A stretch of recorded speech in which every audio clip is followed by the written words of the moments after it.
దానియేలు గ్రంథము 4వ అధ్యాయము మొదటి వచనమండి. 734వ పేజీ మొదటి వచనం చదువుకుందాము.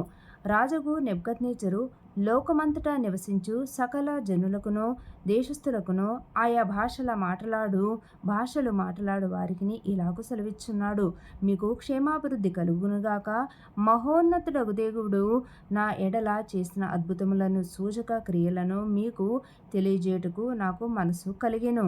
3వ వచనం నుండి ఆయన సూచక క్రియలు ఎంతో బ్రహ్మాండమైనవి, ఆయన అద్భుతములు ఎంతో ఘనమైనవి.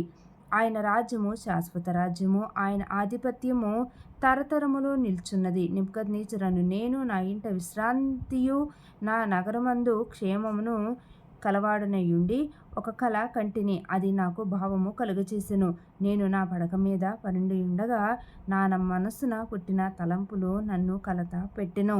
6వ వచనమండి. కావున ఆ స్వప్న భావము నాకు తెలియజేయుటకై బబులోను జ్ఞానులందరినీ నా ఎదుటికి పిలువనంపవలెనని ఆజ్ఞ నేనిచ్చితిని. శకునగాండ్రును గారడి విద్య గలవారును కల్దీయులను జ్యోతిష్కులను నా సన్నిధికి రాగా నేను కనిన కలను వారితో చెప్పుతిని, కానీ వారు దాని భావమును నాకు తెలుపలేకపోయిరి. 8వ వచనమండి.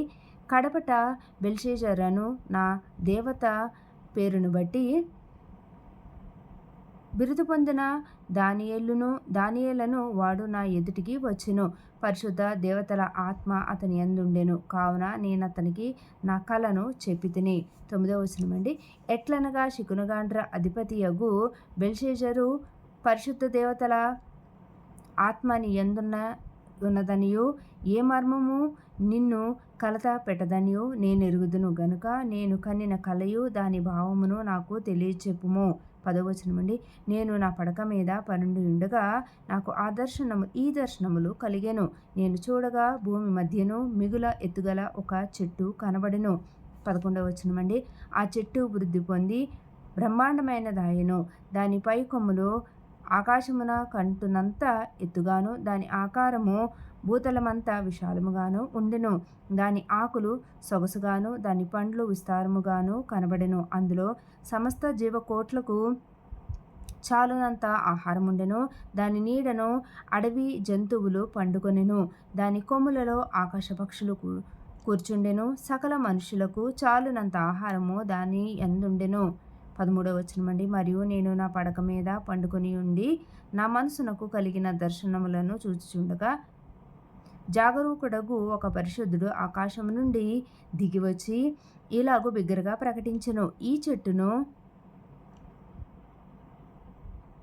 నరికి దాని కొమ్మలను కొట్టి దాని ఆకులను తీసివేసి దాని పండ్లను పారవేయుడి.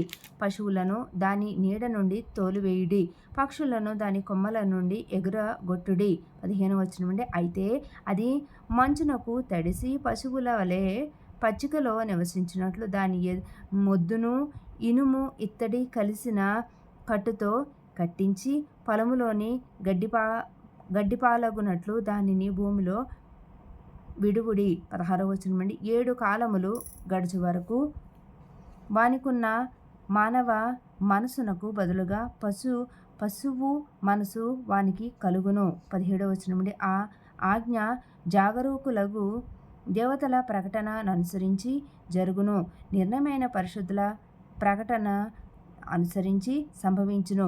మహోన్నతుడగు దేవుడు మానవుల రాజ్యము పైని అధికారి అయి ఉండి తానెవరికి అనుగ్రహింప నిశ్చయించునో వానికి అనుగ్రహించు అనియు ఆయా రాజ్యము పైన అత్యల్ప మనుషులను ఆయన నియమించుచున్నాడనియు మనుషులందరూ తెలుసుకొనున్నట్లు ఇలాగు జరుగును. 18వ వచనం నుండి. బెల్షెజరు నెబుకద్నెజరును నాకు కలిగిన దర్శనము ఇదే. నీవు తప్ప నా రాజ్యంలో మరి ఏ జ్ఞానియు దాని భావము నాకు చెప్పనేరడు. నీయందు పరిశుద్ధ దేవతల ఆత్మయున్నది గనుక నీవే దాని చెప్ప సమర్థుడు వంటిని. అందుకు బెల్షెజరును దానియేలు 1 గంట సేపు అతి విస్మయమునొంది మనసునందు కలవరపడగా రాజు బెల్షెజరు ఈ దర్శనము వలన గాని దాని భావం వలన గాని నీవు కలవరపడకుము అనెను. అంతటా బెల్షెజరు నా ఏలినవాడా, ఈ దర్శన ఫలము తమరిని ద్వేషించు వారికి కలుగునుగాక. దాని భావము తమరి శత్రువులకు చెందునుగాక. తాము చూచిన చెట్టు వృద్ధి నొంది బ్రహ్మాండమైనదాయెను. దాని పై కొమ్మలు ఆకాశము కంటునంత ఎత్తుగాను, దాని ఆకారము భూతలమంత విశాలముగాను ఉండెను. దాని ఆకులు సొగసుగాను, దాని పండ్లు విస్తారములుగాను కనబడెను. అందులో సమస్త జీవకోట్లకు చాలినంత ఆహారముండెను. దాని నీడను అడవి జంతువులు పండుకొనెను. దాని కొమ్మలలో ఆకాశ పక్షులు కూర్చుండెను గదా. రాజా, ఆ చెట్టు నిన్ను సూచించుచున్నది. నీవు వృద్ధి పొంది మహాజలము గలవాడైతివి. నీ ప్రభావము వృద్ధి నొంది ఆకాశమంతా ఎత్తాయెను. నీ ప్రభుత్వము లోకమంతటా వ్యాపించి ఉన్నది. చెట్టును నరుకుము, దాని నాశనము చేయుము, కానీ దాని మొద్దును భూమిలో ఉండనిమ్ము. ఇనుము ఇత్తడి కలిసిన కట్టుతో 7 కాలములు గడుచు వరకు పొలములోని పచ్చికలో దాన్ని కట్టించి, ఆకాశము మంచుకు తడవనిచ్చి, పశువులతో పాలు పొందనిమ్మని జాగరూకుడగు ఒక పరిశుద్ధుడు పరలోకం నుండి దిగివచ్చి ప్రకటించు. నీవు వింటివి కదా. 24వ వచనం. రాజా, ఈ దర్శన భావం ఏదనగా, సర్వోన్నతుడగు దేవుడు రాజగు నా ఏలిన వాని గూర్చి చేసిన తీర్మానం ఏదనగా, తమ యొద్ద ఉండకుండా మనుషులు నిన్ను తరుముదురు. నీవు అడవి జంతువుల మధ్య నివాసము చేయుచు పశువుల వలె గడ్డి తినెదవు. ఆకాశపు మంచు నీ మీద నిన్ను తడుపును. సర్వోన్నతుడగు దేవుడు మానవుల రాజ్యము పైన అధికారి అయి ఉన్నాడనియు, తానెవనికి దాన్ని అనుగ్రహింప నిశ్చయించునో వానికి అనుగ్రహించుననియు నీవు తెలుసుకొను వరకు 7 కాలములు నీకీలాగు జరుగును. చెట్టు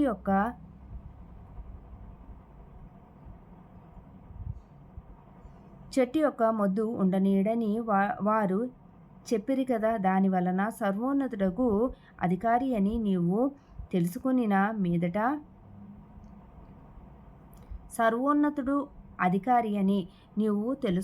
మీదట నీ రాజ్యము నీకు మరలా ఖాయముగా వచ్చునని తెలుసుకొమ్ము. రాజా, నా యోచన నీ దృష్టికి అంగీకారమగునుగాక. ఒకవేళ నీవు నీ పాపములు మాని నీతి న్యాయములను అనుసరించి నీవు బాధపెట్టిన వారి యందు కరుణ చూపిన ఎడల నీకున్న క్షేమము నీకిక మీదట ఉండునని దానియేలు ప్రత్యుత్తరమిచ్చెను. పైన చెప్పినదంతయు రాజగు నెబుకద్నెజరునకు సంభవించెను.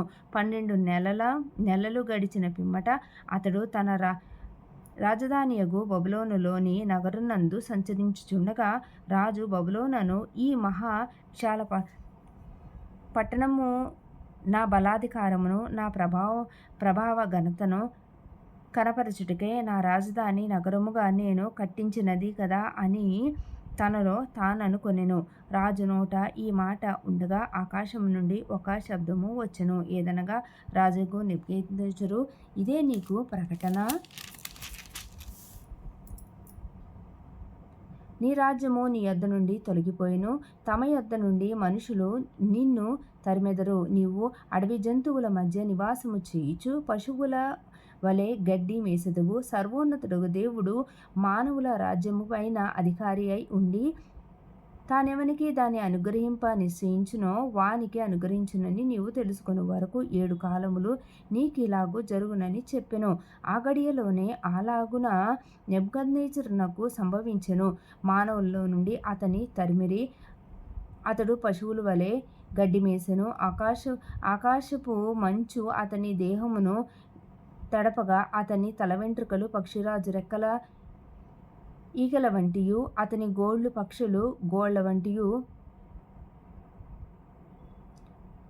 వంటియు ఆయను. ఆ కాలమున గడిచిన పిమ్మట నెబుకద్నెజరును నేను మరలా మానవ బుద్ధి గలవాడనై నా కండ్లు ఆకాశము తట్టు ఎత్తి చిరంజీవియు సర్వోన్నతుడగు దేవుని స్తోత్రము చేసి ఘనపరచి స్తుతించితిని. ఆయన ఆధిపత్యము చిరకాలము వరకు, ఆయన రాజ్యము తరతరముల వరకు ఉన్నవి. భూనివాసులందరూ ఆయన దృష్టికి ఎన్నికకు రానివారు. ఆయన పరలోక సేన ఎడలను భూనివాసుల ఎడలను తన చిత్తము చొప్పున జరిగించువాడు. ఆయన చెయ్యి పట్టుకొని నీవేమి చేయుచున్నావని ఆయనతో చెప్పుటకు ఎవడును సమర్థుడు కాడు. 36వ వచనం నుండి ఆ సమయమందు నా బుద్ధి మరలా నాకు వచ్చెను. రాజ్య సంబంధమగు ప్రభావమును నా ఘనతయు నా తేజస్సును నాకు కలిగెను. నా మంత్రులను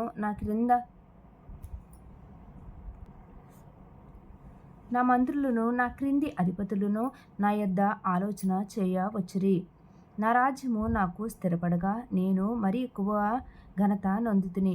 ఇలాగూ నెబుకద్నెజరును నేను పరలోకపు రాజ్యం యొక్క కార్యములన్నీ సత్యములను ఆయన మార్గములను న్యాయములనై ఉన్నవనియు గర్వంతో నటించు వారిని ఆయన అనపశక్తుడనియు ఆయనను స్తుతించుచు కొనియాడుచు ఘనపరచుచు ఉన్నాను. ఈ పరిశుద్ధ వాక్యం దేవుని నామానికి మహిమ కలుగునుగాక. నెక్స్ట్ అధ్యాయం 5వ అధ్యాయం అండి.